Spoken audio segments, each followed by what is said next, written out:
I found out on a Tuesday, the most ordinary day of the week. That's what hurt the most, how something that shattered my entire life slipped into my hands like junk mail. It was late October, the rain tracing slow, deliberate paths down the kitchen window of the house Elena and I had bought 8 years earlier. The backyard maple had turned blood red, its leaves plastered against the glass like warnings I didn't yet understand. The coffee maker hissed and gurgled behind me. I stood there in socks, staring at nothing, waiting for the brew cycle to finish. My brother, Ethan, was staying with us again. Just temporarily, he promised 4 months ago when another job evaporated. He was upstairs in the guest room with the slanted ceiling and the faint mildew smell, taking one of his endless showers. His phone buzzed twice on the granite counter.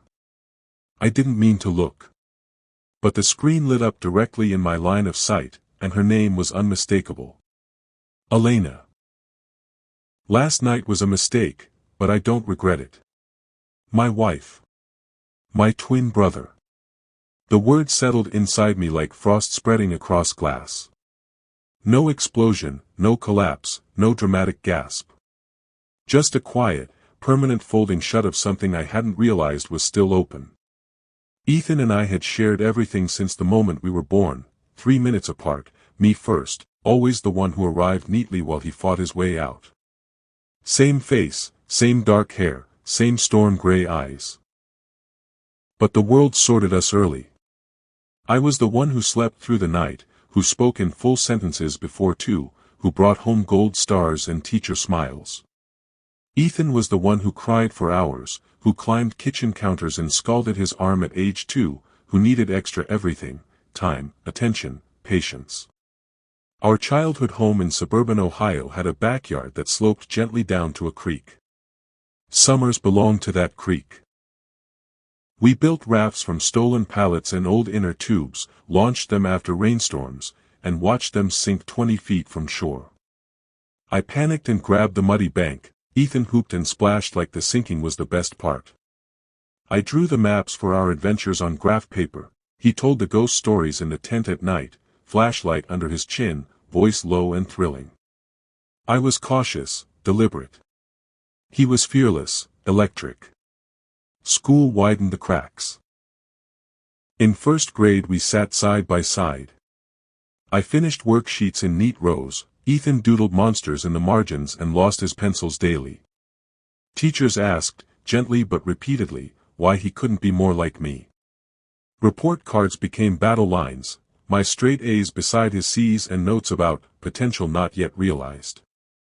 Dad's praise always landed on me first, a hand on my shoulder, a proud smile. Mom tried to balance it, taping Ethan's comic strips to the fridge next to my honor roll certificates, but the imbalance was there, quiet and constant. By middle school we were separated into different tracks, me in honors, him in standard. He began teasing me about being the golden boy, but the jokes had teeth. High school sharpened them. I joined debate club, student council, worked weekends at the library to save for college. Ethan skipped class, smoked behind the gym, dated girls who treated him like a temporary thrill. Dad's lectures were always for him, look at your brother, he's got direction. One summer night when we were 17, we climbed onto the roof outside our bedroom window with a stolen beer from Dad's fridge. Fireflies blinked below us. Ethan turned to me, face half lit by the street lamp, and said it plainly, sometimes I hate you. Everything comes easy for you. I fight for scraps. I didn't know how to answer. I mumbled something about helping each other. He laughed, short, bitter, and changed the subject. We never spoke of it again. I left for college on scholarship. He dropped out of community college after 1 semester, drifted through jobs, bartender, warehouse, delivery driver, always needing a couch, alone, a second chance.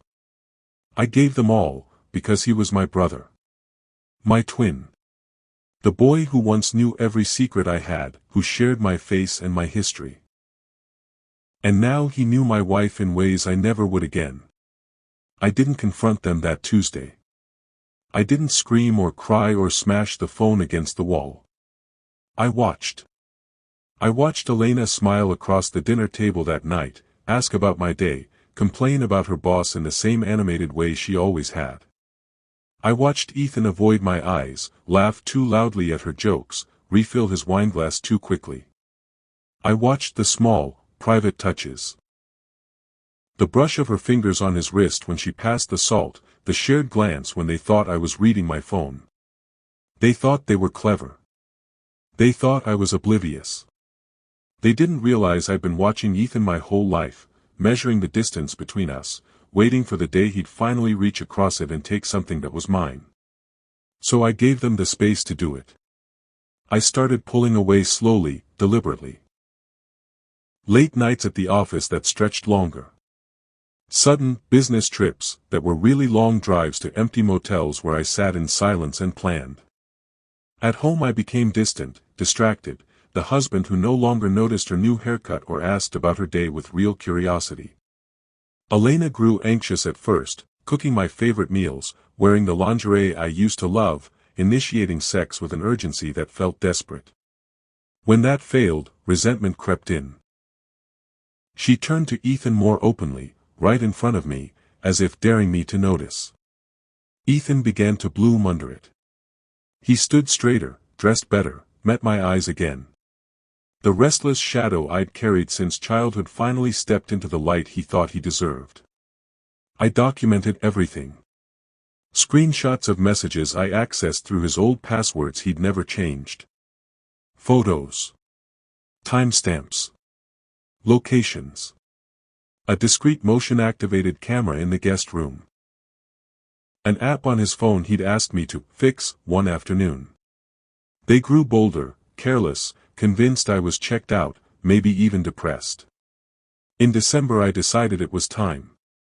I planned a grand family Christmas dinner and invited everyone, parents, aunts, uncles, cousins, even distant relatives who rarely showed. And Sarah, Ethan's girlfriend of 2 years, the gentle graphic designer who still believed a proposal was coming. I rented the private room at the old Italian restaurant downtown. The one with exposed brick walls, candlelit tables, and a massive screen that dominated one end. I told the family it was a celebration, an early toast to the new year, gratitude for their support through what I called a challenging few months. The night arrived crisp and cold, the city lights glittering through frosted windows. Everyone arrived dressed in their finest. My mother hugged me too tightly, whispering how proud she was that I'd brought the family together. My father clapped my back, eyes shining. Elena wore the deep red dress that hugged her figure, the one I'd bought her years ago. Ethan wore a tailored blazer, hair neatly styled, sitting beside her with an ease that made my stomach turn.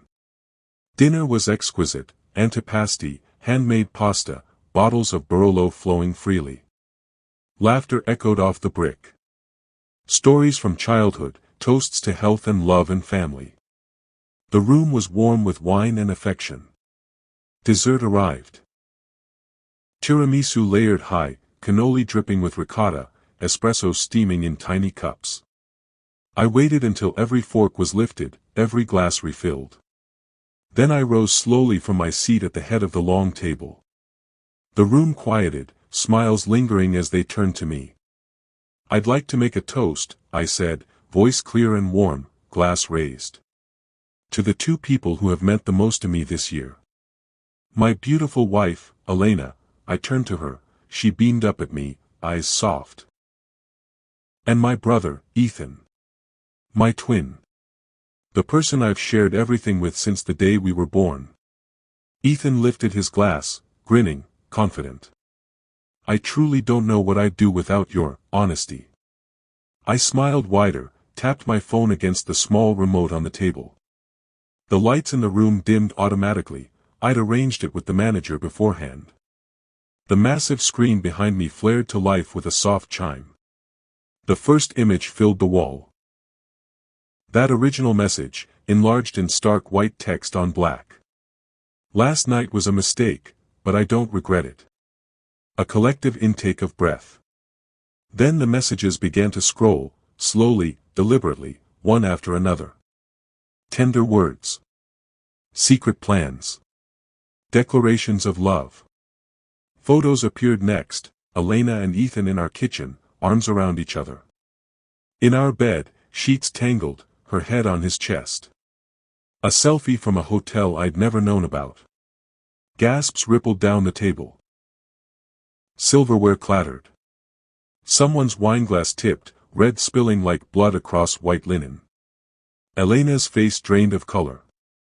"No," she whispered, hand reaching toward me. "Please." But the slideshow continued. Audio suddenly played through the restaurant speakers, clear, intimate, unmistakable. Their voices, laughing in the guest room. Words of desire.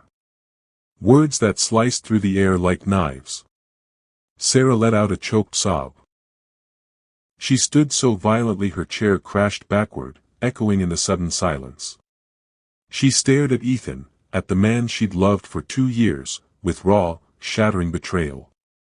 Tears streamed down her face as she backed away, then turned and fled the room, the door slamming behind her. My mother's hand flew to her mouth, eyes wide with horror as she looked from the screen to Ethan, her younger son. My father, steady, stoic dad, rose halfway from his seat, face carved from stone, staring at Ethan as though he were a stranger. The disappointment in his eyes was a living thing, heavier than any shout. Aunts murmured in shock. Cousins averted their gazes. One uncle muttered, "Jesus Christ." Ethan finally found his voice. "Turn it off," he shouted, lunging toward me across the table, knocking over glasses. "Turn it the fuck off." I didn't move. I simply looked at him, my twin, my shadow, and said quietly, "No." The final slide appeared, a single photograph of them asleep in our bed, time-stamped the night I'd been away on business. The screen went black. The lights came back up slowly. No one spoke. The silence was absolute, suffocating. Elena was sobbing now, head in her hands. Ethan sat frozen, face ashen, hands trembling. I remained standing. "I just thought," I said into the hush, voice calm and carrying to every corner, "that since family is so important to both of you, you'd want to share your happiness with everyone." I sat down. Within minutes, people began to leave. Chairs scraped. Coats were gathered in stunned silence. My parents approached me last. Mom's face was streaked with tears as she hugged me fiercely. Dad placed a hand on my shoulder, eyes wet, unable to speak. They didn't look at Ethan or Elena as they left. Elena tried to grab my arm as I passed her. "Please, let me explain." I stopped. Looked down at her hand on my sleeve.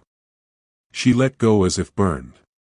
"There's nothing to explain," I said softly. "You already did.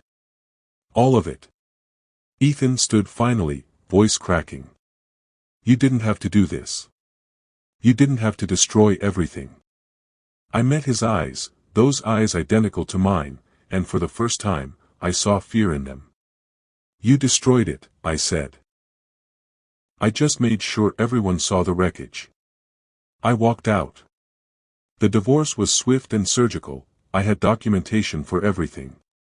She didn't contest a thing. She moved out in January. Ethan lost his job, his girlfriend, his reputation, his place in the family. He left the state by spring. We haven't spoken since.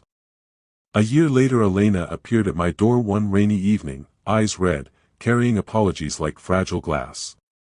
She said she'd been lonely. That it was a terrible mistake. That she still loved me. I looked at her for a long time. Then I said the words I'd carried since that night. Some choices don't ruin a moment. They ruin who you're allowed to be afterward. I closed the door. Some nights I still sit in that kitchen, watching rain slide down the window. The coffee maker hisses and gurgles exactly as it always has. But the house is quieter now. And I finally understand the truth Ethan spoke on that roof all those years ago. Everything had come easy for me, until the brother who shared my face, my blood, my childhood, decided to take the life he believed should have been his. Revenge didn't taste like victory. It tasted like justice, cold, precise, and final. It felt like exhaling after holding my breath for 35 years. In the silence that followed, I no longer carry his shadow.